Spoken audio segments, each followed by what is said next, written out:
अस्सलाम वालेकुम जी, welcome back to another video. तो आज मैं बनाने जा रही हूँ चिकन टिक्का पास्ता, जो कि बहुत मज़े का बनता है। तो सबसे पहले मैंने इसको बॉईल करने के लिए रख दिया था पास्ता को, पानी के अंदर नमक और 2 टेबलस्पून ऑयल डाल के। उसके बाद मैंने यहाँ पे हाफ के जी बोनलेस चिकन लिया था और इसके अंदर मैं डाल दूंगी 2 टेबलस्पून भर के चिकन टिक्का मसाला के। फिर उसके बाद इसके अंदर मैंने डाला half tea spoon black pepper powder और 1/4 टी स्पून नमक और 1/4 टी स्पून इसके अंदर मैं डाल दूंगी टर्मरिक पाउडर। उसके बाद इसके अंदर मैं डालूंगी 2 टीस्पून लेमन जूस के और फिर इसके अंदर मैं डाल दूंगी 1 tablespoon soya sauce, chilli sauce और विनेगर के।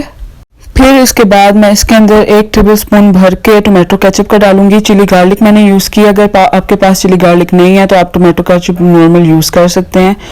अब इसके अंदर half tablespoon red chilli powder का डाल के इसको अच्छे तरीके से मिक्स करके 30 मिनट्स के लिए इसको मैरिनेट होने के लिए रख दूंगी। अब यहाँ भी मैंने ले लिया 1/4 कप ऑयल का और इसके अंदर मैंने डाल दिया 1 टीस्पून चॉप्ड गार्लिक का। और जो मैंने चिकन मैरिनेट किया हुआ था उसको इसके अंदर डाल के उसको अच्छे तरीके से भूनूंगी जब तक इसका पानी ड्राई ना हो जाए। जब आपको लगे पानी ड्राई हो गया उसके बाद आपने डाल देना इसके अंदर 2 टेबलस्पून केचप के और इसको अच्छे तरीके से मिक्स करना। फिर जो हमने वेजिटेबल्स कट की हुई थी उसको हमने एक साथ सब को डाल देना और उसको अच्छे तरीके से मिक्स करना है। यहाँ भी मैंने ली थी शिमला मिर्च, गाजर और बंद गोभी।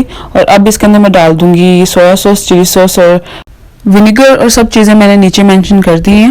इन सब को अच्छे तरीके से मिक्स करके इसके अंदर मैं डाल दूंगी बॉईल किया हुआ पास्ता और इसको अच्छे तरीके से मिक्स करूंगी।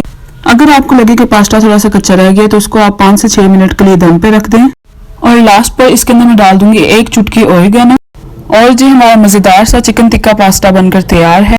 अगर आपको मेरी वीडियो पसंद आई हो तो मेरे चैनल को लाइक करें, शेयर करें और सब्सक्राइब करें। मिलते हैं अगली वीडियो में। अल्लाह हाफिज़।